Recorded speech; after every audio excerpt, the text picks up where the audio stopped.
सूरज की गर्मी से जलते हुए तन को मिल जाए तरवर की छाया, ऐसा ही सुख मेरे मन को मिला है मैं जब से शरण तेरी आया मेरे राम। नैनम छिन्दन्ति शस्त्राणि नैनम दहति पावकः न चैनम क्लेदयन्ति आपो न शोष्यति मारुतः। जी हाँ, ये हैं कुछ पंक्तियाँ एक बहुत ही सुंदर श्लोक number 23 Shrimad Bhagavad Gita chapter number 2 से। और ये श्लोक मुझे इसलिए याद आया क्योंकि हमारे बीच आज जुड़े हुए हैं दर्शनाचार्य से सुशोभित परमहंस सन्यासी गोविंद गिरी महाराज स्वामी जी। बहुत बहुत स्वागत आपका यो इंडिया टीवी पे। बे एरिया में आपको देख के बहुत ही प्रसन्नता हो रही है। अहोभाग्य हमारे जो दर्शन हुए आपके। सूरज की गर्मी से जलते हुए तन को मिल जाए तरवर की छाया। एरिया में आपका कैसा अनुभव है? पहले तो आपको धन्यवाद कि आपने मुझे श्रोताओं के साथ संवाद करने का यह अवसर दिया।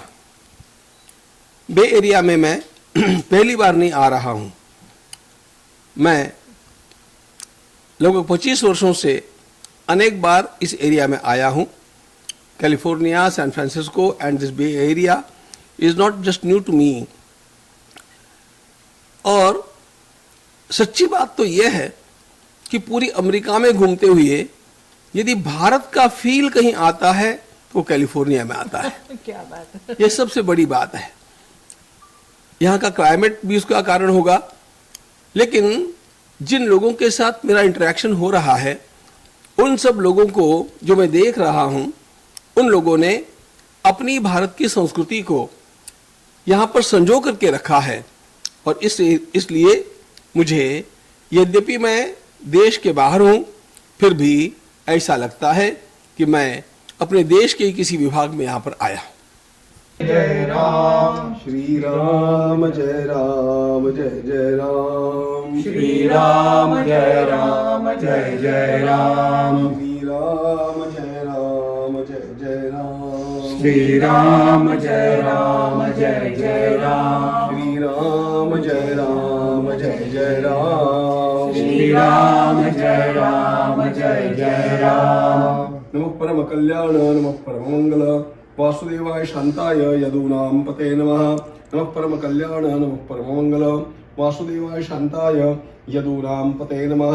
सद्गुरु श्री ज्ञानेश्वर कृपा प्रसादेन सकल मंगल फलाप्तिरस्तु। कल्याणमस्तु शुभम भवतु। गोपाल कृष्ण भगवान की जय। ज्ञानेश्वर महाराज की जय। प्रभु रामचंद्र भगवान की जय। क्या बात है। और हम सारे ही आपको देख के बहुत प्रसन्न हैं, बहुत उत्साहित हैं, क्योंकि जो आध्यात्म है वो एक सागर है और उसके कुछ बूंदें आपके द्वारा अगर हमें मिल जाती हैं तो वो अमृत के समान है। भटका हुआ मेरा मन था, कोई मिल ना रहा था सहारा। लहरों से लड़ती हुई नाव को, लहरों से लड़ती हुई नाव को जैसे मिल ना रहा हो किनारा, मिल ना रहा हो किनारा। उस लड़खड़ाती हुई नाव को जो किसी ने किनारा दिखाया, ऐसा ही सुख मेरे मन को मिला है मैं जब से शरण तेरी आया मेरे राम। तो सबसे पहले मैं शुरुआत करना चाहूँगी अयोध्या नगरी से, क्योंकि 2024 की मेरे ख्याल सबसे प्रमुख, जिसे मैं कहूँगी हाईलाइट, वो यही रही कि राम मंदिर जो है वो रिस्थापित हो गया, उसकी पुनः स्थापना की गई। और आपको काफ़ी उसके साथ जुड़ने का मौका मिला बतौर ट्रेजरर। तो राम मंदिर तीर्थ स्थल, अगर कोई यहाँ से सज्जन जाना चाहे तो उसका कैसा कैसा एक्सपीरियंस होगा, थोड़ा विस्तार से चित्रण अगर आप कर पाएँ। आपने एक बात बिल्कुल सही कही कि इस वर्ष की सबसे उल्लेखनीय घटना यह अयोध्या जी में भगवान श्री राम की जन्मभूमि के ऊपर बने हुए भव्य मंदिर में भगवान रामलला की पुनर्स्थापना, यह इस वर्ष की सबसे उल्लेखनीय घटना तो है, लेकिन मेरी दृष्टि में यह हमारे इतिहास का दूसरा स्वर्णाक्षर है। मैं भारत के इतिहास का पहला स्वर्णाक्षर मानता हूं छत्रपति शिवाजी महाराज का राज्याभिषेक। और बड़ी विशेष बात है कि इसी वर्ष इसी महीने में उस राज्याभिषेक को 350 वर्ष पूरे हुए हैं। उसे मैं इसलिए महत्व देता हूं कि उस राज्याभिषेक ने भारत के इतिहास की धारा को एक नया मोड़ दे दिया। उसी प्रकार जो स्थापना 22 जनवरी के दिन अयोध्या जी में मंदिर में हुई, उसने भी हमारे इतिहास को एक नया मोड़ दिया है। इसका एक कारण है बहन जी कि जहां जहां मुगलों का आक्रमण हुआ और वहां के धर्मस्थल तोड़े गए, किसी भी धर्मस्थल का पुनर्निर्माण नहीं हुआ, कहीं पर भी नहीं हुआ। यह पहला अयोध्या का भगवान रामलला का मंदिर है जहां पर आक्रमण के पश्चात 500 वर्षों के संघर्ष के बाद पुनः भगवान अपने मूल स्थान पर विराजे। तो इतिहास करवट बदल रहा है, इसका यह परिचायक है। अब उस अयोध्या जी के मंदिर के दर्शन के लिए यदि यहां से कोई जाना चाहे तो उसके लिए क्या सुविधाएं वहां पर होगी, आप वहां पर पधारिए। आपको पल के बिछा करके हम लोग स्वागत करने के लिए तैयार हैं। आपको जो सुविधाएं चाहिए वो सारी सुविधाएं वहां पर आपको उपलब्ध होगी। मैं सौभाग्य मानता हूं कि वहां पर उस न्यास के कोषाध्यक्ष के रूप में भगवान की सेवा करने का मुझे अवसर मिला है। मैं हमारे न्यास की ओर से आप सबको आश्वस्त करता हूं कि आप पधारिए, आपको सुविधापूर्वक दर्शन होगा। और थोड़ा सा जितना विलंब करके आप आएंगे उतना इसलिए अच्छा होगा, मैं जानबूझ करके बोल रहा हूं। मंदिर में मुख्य प्रतिष्ठा तो हो गई, लेकिन मंदिर का काम चालू है और मंदिर जो जितने विलंब से जाएगा उसे उतनी पूर्णता का दर्शन होगा, क्योंकि वहां पर अभी भी ऊपर का तल बनना है। वहां पर राम दरबार की, राम परिवार की स्थापना होनी है। परकोटा पूरा बनना है, उसमें 6 मंदिरों की स्थापना होनी है। परकोटे के बाहर 7 मंदिरों की स्थापना होनी है। और हमारे उत्तर प्रदेश के यशस्वी मुख्यमंत्री पूज्य योगी आदित्यनाथ जी महाराज ने अयोध्या जी को भी इस प्रकार एक नया रूप देने का संकल्प किया है और सफल संकल्प किया है कि आप थोड़ा विलंब करके जाएंगे तो सारी की सारी सुविधाओं में आप वहां पर उसको देख करके चकित हो जाएंगे। क्या बात है।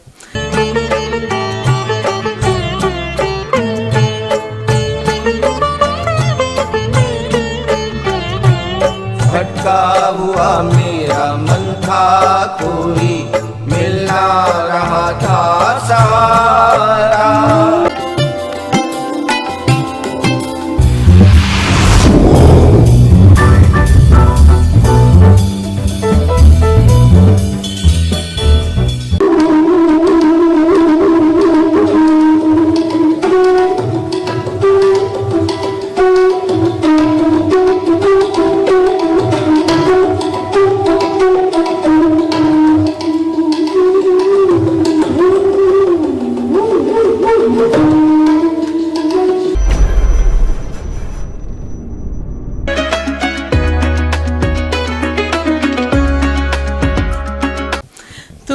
भगवान श्री राम का जो स्वरूप है वो मैंने कुछ पिक्चर्स में देखा कि उन्होंने श्याम वर्ण का बनाया है। तो उसके पीछे क्या फिलॉसफी है, अगर आप थोड़ा दर्शकों के साथ शेयर करना चाहें। मूल भारत की परंपरा में सर्वदा श्याम वर्ण प्रतिमाएं ही बनती आई है। मार्बल की प्रतिमाएं बनना यह केवल इन 300-250 वर्षों में आरंभ हुआ है। दक्षिण भारत में आपको कोई भी प्रतिमा श्यामल वर्ण की ही मिलेगी, मार्बल आदि की नहीं मिलेगी। दूसरी एक बात है कि मार्बल की प्रतिमा, एक तो भगवान श्री राम का ही स्वयं का वर्ण श्यामल है, इसलिए श्यामल प्रतिमा बनना ये उनके लिए स्वाभाविक, टोटली नेचुरल बात है।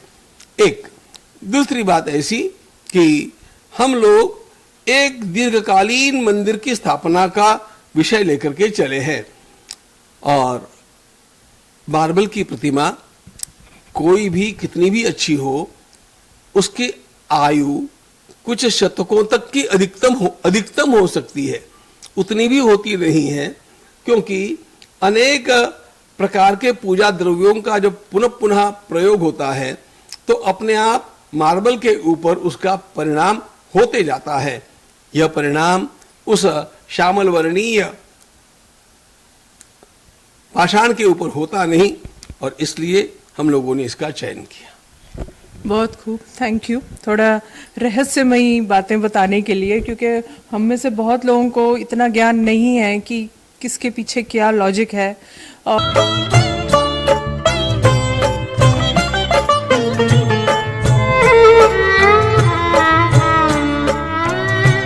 शीतल बने आग चंदन के जैसी, राघव कृपा हो जो तेरी, राघव कृपा हो जो तेरी, उजियाली पूनम की हो जाए रातें, जो थी अमावस अंधेरी, उजियाली पूनम की हो जाए रातें, जो थी अमावस अंधेरी, जो थी अमावस अंधेरी। युग युग से प्यासी मरुभूमि ने जैसे सावन का संदेश पाया, ऐसा ही सुख मेरे मन को मिला है, मैं जब से शरण तेरी आया मेरे राम। अध्यात्म तो इतना मैं समझती हूँ इतना गहरा विषय है, और साधारण मनुष्य के लिए जो जिसे कहते हैं मेडिटेशन में बिल्कुल मग्न होना, समाधिस्थ होना इज़ ऑलमोस्ट इम्पॉसिबल। तो हम लोग बहुत इम्प्रेस होते हैं जिस प्रकार आपने संन्यास ग्रहण किया, आप जो है एक अलग ही लेवल पे अपने आप को ला पाए हैं। तो आपसे प्रेरणा लेते हुए कुछ अगर टिप्स एंड ट्रिक्स आप हमें बता पाए कि इस मार्ग पे हम लोग सब कैसे अग्रसर हों। जहां तक अध्यात्म की बात है, हम लोगों को एक बात सीधी सीधी समझनी चाहिए, यह अध्यात्म नाम का कोई हवा नहीं है। अध्यात्म एक बड़ी सरल बात है। अध्यात्म शब्द का अर्थ है स्वयं को जानना। मैन नो दाई सेल्फ, आत्मानम विद्धि, यह अध्यात्म का मूल सार है। बड़ी विचित्र बात यह है कि हम सबको जानते हैं, बाहर के सब लोगों का परिचय करते हैं, क्या कभी हमने मैं कौन हूं इसका विचार किया? और मैं अपने बारे में जाने बिना ही सारे लोगों के साथ व्यवहार करता जाता हूं, और इसका परिणाम यह होता है कि संसार की इस आपाधापी में अनेक प्रकार के संकट आते हैं, अनेक प्रकार की अड़चनें आती है। यश भी मिलता है तो अपयश भी मिलता है, संयोग होता है तो वियोग भी होता है, उत्थान होता है तो पतन भी होता है। व्यक्ति इन बाहर के सारे प्रभावों के कारण दुखी हो जाता है। यदि उसे इस दुख से बचना है तो सबसे पहले वो ये जान ले कि मैं कौन हूं। तो मैं कौन हूं इसको जान करके जब पूरा का पूरा व्यवहार करेगा तो सुख आवे, दुख आवे, उत्थान हो, पतन हो, लाभ हो, हानि हो, that will not affect his own joy, happiness। और इसलिए इसको जानने की जो प्रक्रिया है उसे अध्यात्म कहते हैं। अब इसके लिए क्या करना चाहिए, ऐसी टिप्स आपने पूछी है। सबसे पहली बात तो यह है कि जैसे हमारे सरल बात बोलता हूं, भगवान रमण महर्षि ने कहा रोज थोड़ी देर बैठ करके मैं कौन हूं इसका विचार करना चाहिए। अब ये विचार कैसे करना चाहिए?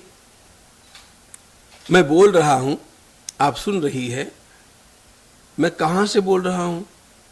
कंठ से। कंठ में कहां से आया? इसका मूल कहां है? ब्रेन। मेरे बोलने का मूल कहां है, इसकी खोज करते करते मैं उस तत्व तक पहुंचता हूं। मेरे श्रवण का मूल कहां है, इसकी खोज करते करते मैं उस तत्व तक पहुंचता हूं।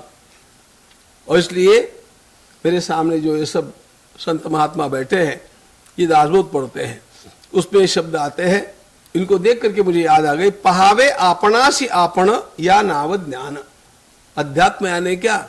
मैं स्वयं को जानूं। तो इसके लिए रोज थोड़ा समय निकाल करके जो बैठेगा, जितनी देर बैठेगा, जितनी प्रामाणिकता से बैठेगा और जितनी उत्कटता से बैठेगा, अपने आप उसके विचार शांत हो जाएंगे, उसके बाहर के प्रभाव शांत हो जाएंगे और अपने आप अपने भीतर के आनंद का अनुभव वो कर सकेगा। यह जो आनंद है, देखो दो बातें हैं। बाहर की वस्तुओं से मिलता है सुख, लेकिन आनंद अपने भीतर होता है। और इसलिए सुख के लिए मैं किसी न किसी बात के ऊपर निर्भर करता हूं।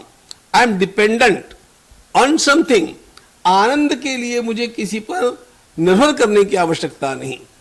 जब मैं इस प्रकार के एक इंडिपेंडेंट ब्लिस का अनुभव करता हूं, तो मनुष्य का जीवन आनंद यात्रा बन जाता है। बहुत खूब। तो संस्कृत में यह भी कहा गया है, मातृवत परदारेषु परद्रव्येषु लोष्टवत आत्मवत सर्वभूतेषु यह पश्यति सह पंडितः। तो जो सभी प्राणियों को एक समान देखता है, निष्कर्ष है कि वही पंडित है।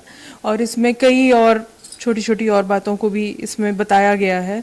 तो अपने रोजमर्रा के व्यवहार में हमारा आचरण किस तरीके का हो, हमारी संस्कृति हमें कहाँ लेके जाती है, और आजकल हम जो है कहीं और ही चल दिए हैं। तो इस बारे में आप क्या कहना चाहेंगे? प्रश्न पूछते पूछते आपने प्रश्न का उत्तर दे दिया है। आत्मवत् सर्वभूतेषु यह पश्यति स पश्यति, यह जो बात है, ये पढ़ने में सुनने में तो बड़ी छोटी बात है, लेकिन इतना ही आ जाए किसी को तो पूरा धर्म उसके भीतर उतर जाता है। इसका अर्थ क्या है?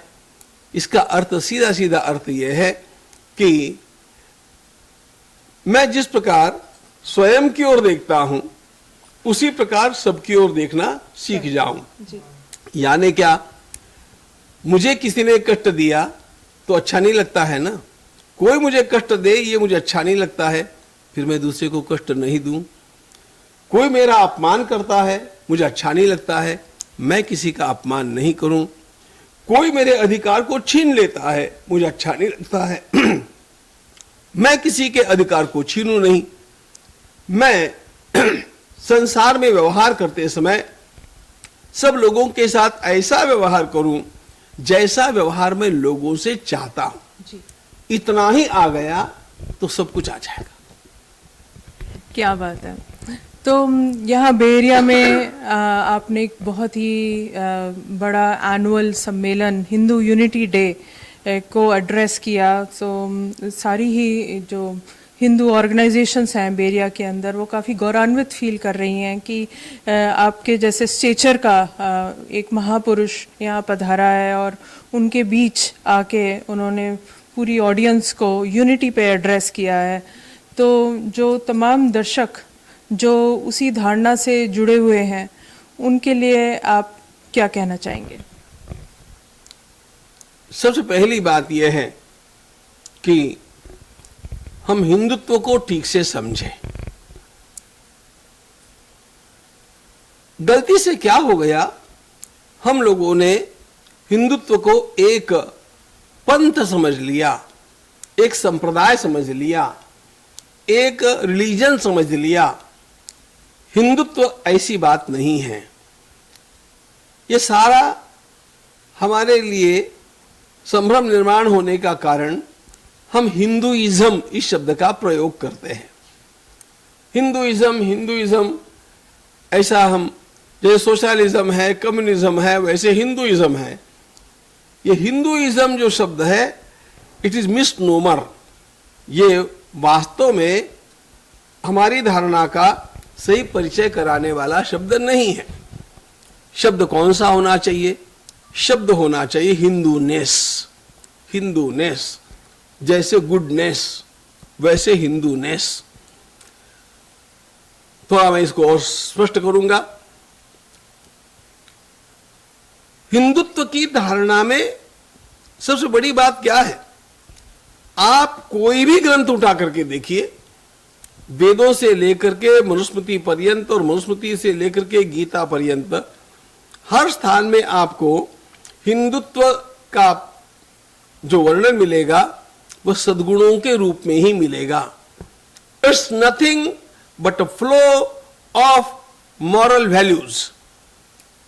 जैसे भगवान मनु ने मनुस्मृति में कहा, द्युति क्षमा दमोस्तेयम शौचम इंद्रिय निग्रह धीर विद्या सत्यम अक्रोधा दशकम धर्म लक्षणम। ये 10 अच्छी बातें जिसके जीवन में आ गई वो हिंदू हैं। जब हम श्रीमद् भागवत की ओर जाते हैं तो हम पढ़ते हैं त्रिंशल लक्षणवान धर्मः। ये 30 लक्षण जिसके भीतर आ गए वो हिंदू है। जब हम भगवद गीता की ओर आते हैं तो 16वें अध्याय में दैवी संपत्त और आसुरी संपत्त यानी दैवी सदाचार और दुराचार ऐसी 2 धाराएं मिलती है। वहां पर भी 26 सद्गुणों का 26 वैल्यूज का वर्णन है। तो जिसके जीवन में ये वैल्यूज आ गई उसे हम हिंदू मानते हैं। इसको पहले ध्यान में लीजिएगा। फिर वो पूजा किसकी करता है, नाम कौन से भगवान का लेता है, इससे हमें कोई भी अंतर आता नहीं। इसको समझिएगा। तो ये सारी वैल्यूज, ये सारे सद्गुण अपने जीवन में लाना, यह है हिंदूनेस। जैसे गुडनेस, जैसे योर होलीनेस। हाँ, योर होलीनेस। हाँ, तो ये सारी उत्तम बातें हमारे जीवन में आ जाए, ये सद्गुण जीवन में आ जाए, इट बिकम्स हिंदूनेस। तो वास्तव में यदि सारे संसार को शांति से जीना है और एक दूसरे को साथ लेकर के चलना है तो इस प्रकार के एक व्यापक धर्म की आवश्यकता है, व्यापक धारणा की आवश्यकता है। आज संघर्ष क्यों चला है? कोई कहेगा राम जी की पूजा करनी चाहिए, कोई कहेगा कृष्ण की करनी चाहिए, दूसरे धर्म वाले कहेंगे कि नहीं नहीं हमारे किसी भगवान की पूजा, खुदा की पूजा करनी चाहिए या गॉड की करनी चाहिए, किसी की करनी चाहिए। हम कहते हैं किसी की भी करो, but be a good man first. जैसे गुडनेस है वैसे हिंदूनेस है। इसको इसलिए वेद में एक मंत्र आता है, मनुर्भव। आप इंजीनियर होने वाले हैं, आप डॉक्टर होने वाले हैं, आप चार्टर्ड अकाउंटेंट होने वाले हैं, आप कुछ भी होने वाले हैं। हमारे भगवान वेद कहते हैं पहले आदमी बनो, अच्छे इंसान बनो। हिंदुत्व क्या है? अच्छा इंसान बनाने की प्रक्रिया को हिंदुत्व कहते हैं। तो इस प्रकार के व्यापक हिंदुत्व को लोगों को समझाने की आवश्यकता है, लोगों तक ये संदेश पहुंचाने की आवश्यकता है। अब ये संदेश लोगों तक पहुंचाना होगा तो अपने आप ही इस पे जिनका विश्वास है, इस प्रकार की सोच जिन लोगों की है, उनको एकत्रित करने की आवश्यकता है, उनको ये सब सिखाने की आवश्यकता है। उसी को आप लोग यूनिटी कहते हैं। हम तो उसको यूनिटी कहते भी नहीं हैं, हम तो उसको कहते हैं manifestation of oneness. Oneness inwardly we all are one, and what is required is the knowledge to realize the oneness. तो इसका लोगों में प्रचार करने की आवश्यकता है, लोगों को समझाने की आवश्यकता है। वही काम हम कर रहे हैं। भर्जनं भवबीजानाम् अर्जनं सुखसम्पदाम् तर्जनं यमदूतानां राम रामेति गर्जनम्। बहुत अच्छे। और आपका जो गीता संचार के जो कई हमने चर्चे सुने हैं, गीता परिवार के साथ आप जुड़े हुए हैं। मेरे ख्याल 4 लाख से अधिक स्टूडेंट्स ही कहना चाहिए, मेरे ख्याल वो विद्यार्थी ही हैं, साधक जिन्होंने आपसे शिक्षा ली और जिनको आपने श्रीमद् भागवत गीता के बारे में काफ़ी ज्ञान दिया। तो एक शिष्या के रूप में मैं ये आपसे प्रश्न पूछना चाहूँगी कि चूँकि श्रीमद् भागवत गीता एक बहुत बड़ा ग्रंथ है, इसमें असंख्य श्लोक हैं, तो यहाँ यूएस में आके आपको कौन सा सबसे ज़्यादा रेलिवेंट लगता है जो आप हमारे दर्शकों के साथ शेयर करना चाहेंगे? वासांसि जीर्णानि यथा विहाय नवानि गृह्णाति नरोपराणि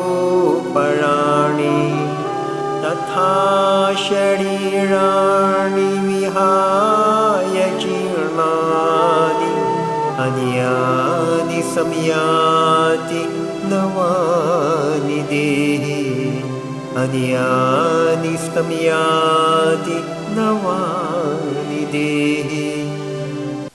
गीता परिवार का जो काम आरंभ हुआ वो लगभग 35 वर्ष पहले आरंभ हुआ। कोविड के समय हमारे बालकों को संस्कार देने के इस काम में रुकावट आ गई, इसलिए हमारे साथियों ने learngita.com ऐसे एक ऑनलाइन कार्यक्रम आरंभ किया जिसको 4 वर्ष परसों पूरे हुए हैं। इन 4 वर्षों में 182 देशों के 10.5 लाख लोगों ने गीता का अध्ययन किया है। 182 countries and more than 1 million people they have learned Bhagavad Gita, and that is being done by 8,000 volunteers every day.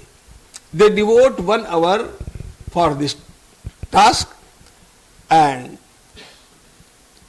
half of them they teach Gita and half of them they assist technically. तो अब ये जो इतना सब हो रहा है, ये गीता के प्रचार के लिए हम लोग कर रहे हैं। आपने ये भी कहा कि गीता बहुत बड़ा ग्रंथ है। आपको ये भी बतलाना चाहता हूं कि गीता सबसे छोटा ग्रंथ है, आकृति में सबसे छोटा है। पूरी गीता को 1 घंटे के भीतर पूरा पढ़ा जा सकता है और इतनी सी गीता को अपनी जेब में भी रखा जा सकता है। आकार में बहुत छोटा होने पर भी उसका आशय बहुत बड़ा है जी। और इस अत्यंत बड़े आशय में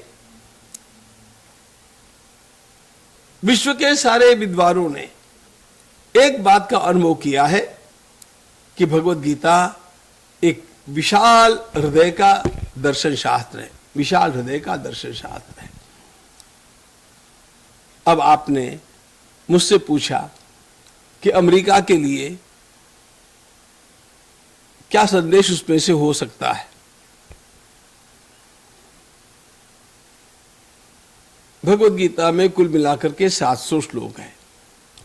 इन 700 श्लोकों में हर एक महापुरुष के प्रिय अलग अलग श्लोक है। अब यहां की भूमि के लिए मैं इतना ही अवश्य कहना चाहूंगा कि आपने एक श्लोक पूछा, मैं आपको एक श्लोक का चौथाई भाग ही केवल कहना चाहूंगा। 1/4 ऑफ श्लोक जो बात भगवद गीता में 2 स्थानों पर आई है, और वह है सर्वभूत हिते रताः। हमें कैसा जीवन जीना चाहिए? हमें ऐसा जीवन जीना चाहिए जिसमें सबका कल्याण हो, सबका भला हो, सबका भला होने जैसा मेरा जीवन हो। अब इसमें और देखो, इसमें ये नहीं कहा कि हिंदुओं का भला हो, भारतीयों का भला हो, किसी जाति का भला हो। सर्वभूत हिते रताः, सबका भला हो। इसमें जैसा कि भारतीय संस्कृति का मूल स्वभाव है, हम न देश का विचार करते हैं, न उपासना संप्रदाय का विचार करते हैं, न स्त्री पुरुष का विचार करते हैं, न किसी जाति का विचार करते हैं, न कोई धनवान है कि गरीब है इसका विचार करते हैं। हमारे एक शब्द में सब कुछ आ गया, सर्वभूत हितेरता, सबका कल्याण। अब मैं इसी बात को क्यों बोल रहा हूं? इसलिए बोल रहा हूं, we are living a fragmented life. Fragmented, हमने छोटे छोटे कुनबे बना लिए, ये मेरा है, ये पराया है और मुझे इसका विरोध करना चाहिए, मैं उसके विरोध का भी जस्टिफिकेशन करते रहता हूं। और ऐसा संघर्ष सारे संसार में चला है, सब जगह चला है। People are restless. कितने युद्ध चले हैं। अब इन युद्धों में किसका भला हुआ? एक बात ध्यान रखना, युद्ध में विजय किसकी भी हो, नुकसान दोनों पक्षों का होता है, सब पक्षों का होता है। और इसलिए उत्तम लोगों को चाहिए कि वे युद्ध को टालने का प्रयास करें, संघर्ष को टालने का प्रयास करें। संघर्ष नहीं, सहयोग, ये हमारा नाता, ये हमारा नारा होना चाहिए। और अब यह सहयोग लोगों में हो, यानी मनुष्य प्राणियों में हो, यह तो है। अमेरिका के लिए बोलना है मुझे, इसलिए मैं ये कहना चाहूंगा, ये पशुओं के लिए भी हो। यहां पर गाय को किस प्रकार से मारा जाता है और गाय का दूध पीने वाले भी कैसा खून से बना हुआ दूध पीते हैं, इसके कितने वीडियोस मैंने देखे हैं। तो ये जो हम जिसका दूध पीते हैं उसे भारत में मां कहते हैं, और यहां तो उसको इस प्रकार क्रश किया जाता है जो बड़ी दर्दनाक वेदना हमारे अंदर निर्माण करती है। केवल गाय के लिए नहीं, हमने जगह जगह जाकर के और भूमि को खराब कर दिया, हमने वृक्षों को तोड़ा। वृक्षों को तोड़ने का परिणाम यह हो गया कि ग्लोबल वार्मिंग का डर निर्माण हो गया, वर्षा नहीं हो रही है। यह सारा जो प्रकृति का असंतुलन हो गया, इम्बैलेंस ऑफ मदर नेचर, ये जो हो गया है, इसका कारण भी हम लोग हैं। अरे प्लास्टिक खा खा करके हमारी भारत में गौ माताएं मर रही है, ये तो हम अनुभव कर रहे हैं। लेकिन यहां पर आसपास में सागर में प्लास्टिक जाने के कारण मछलियों का विनाश कितना हो रहा है। क्या उनमें प्राण नहीं है? तो हम लोगों को जल को भी शुद्ध रखना चाहिए, वायु को भी शुद्ध रखना चाहिए, पृथ्वी को भी शुद्ध रखना चाहिए, और अन्न को भी शुद्ध रखना चाहिए। हमने केमिकल डाल करके अन्न को इतना प्रदूषित कर दिया कि वो खाने जैसा नहीं रह गया। आकार में तो बड़ा दिखता है, खाने पर व्याधि निर्माण करता है। तो ये जो पंच महाभूत है, पृथ्वी, जल, तेज, आकाश और वायु, इनके भी लिए हमारा जीवन बिल्कुल संतुलित होना चाहिए। इनका विनाश करना हमारे लिए लाभदायक नहीं होगा। ये सारी बातें ध्यान में लेकर के अमेरिका को, कम से कम उन लोगों को जिन लोगों तक यह संदेश पहुंचता है, अपने जीवन को व्यक्ति, समाज, प्रकृति और परमात्मा, इनके बीच में संतुलन रखते हुए, keeping balance amongst myself, the society, Mother Nature and the ultimate source. We should live such a life. That is the real art of life, which shall be beneficial for all of you and the whole world. बहुत बहुत धन्यवाद। और आपके सारे ही प्रवचनों को हम सब अपने लाइफ में ग्रहण कर पाएँ, उन पे अमल कर पाएँ, उन पे चल पाएँ, ऐसी आप हमें ब्लेसिंग दें। आपके आशीर्वाद से हमें आगे इन शुभ कार्यों को परफॉर्म करने के लिए प्रेरणा मिलती रहे। इसी के साथ मैं जसलीन खनूजा सैन रामोन में आपसे आज्ञा लेना चाहूँगी। बहुत बहुत धन्यवाद। बहुत बहुत धन्यवाद आपको भी। हम लोग तो वसुधैव कुटुंबकम इस प्रकार की धारणा लेकर के चलते हैं, the world is one family, और इसलिए आपसे मिलकर के बहुत आनंद हुआ और आपने दर्शकों तक ये भारत के ऋषियों का संदेश पहुंचाने का जो अवसर मुझे दिया है उसके लिए भी और आपका अभिनंदन। और सारे के सारे दर्शकों से ये कहूँगा कि इसी मार्ग पर चलने से सबका कल्याण होगा। हम लोग सब लोग निर्वैरता के मार्ग पर चले और संपूर्ण विश्व में शांति स्थापित कैसे होगी इसका चिंतन करते रहे, इसी में सबका कल्याण है। धन्यवाद।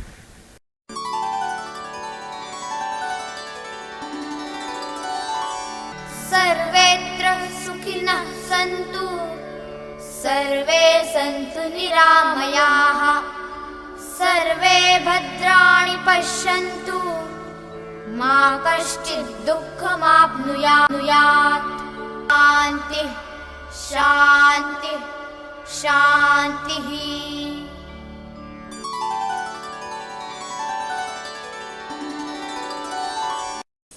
Why do I call the Rajyabhishek of Shivaji Maharaj as the golden moment? It's because we'll see after Shivaji, all great people have taken inspiration from Shivaji only. May it be Tata Tope, may it be Umaji Naik, may it be Rani Lakshmibai, may it be Vasudev Balwant Mukherjee, may it be Swami Vivekananda, may it be Lokmanya Tilak, Swatantra Veer Savarkar, Param Pujya Dr. Hedgewar ji, Netaji Subhash Chandra Bose too. Shivaji's personality inspired all of them, and many such people. How to count them? He gave us one motto: only a son, a child of Bharat Mata alone must be entitled to sit upon the throne in Delhi. The throne in Delhi. That was his inspiration. Though circumstances were not favorable, yet people kept on struggling and struggling. And ultimately, we saw the day of independence. But even after the day of independence, we were not Swatantra. We were not really independent because we were under the system created by the British, and the systems were created in such a way that we should always have slavish mentality within us. The Britishers had gone out of Bharat, but the Indian Britishers, their avatars, they were there to rule, and such narratives were created by them too, that whatever is Hindu, whatever is Indian, whatever comes from our rishis, our saints, our ancestors, is useless. They created inferiority complex in the minds of generations together. I will put only one thing.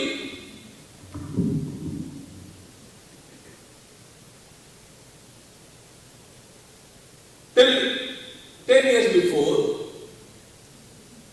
for 65 years after independence, whenever the scientific conference the science conferences were arranged. No topic of India's contribution to science was allowed. Never allowed. Has India contributed in the sense of science or not? In the field of science or not? We were at the peak point of scientific progress. We have given the idea of zero. We have discovered gravitation. We have at that time counted the mass of the earth.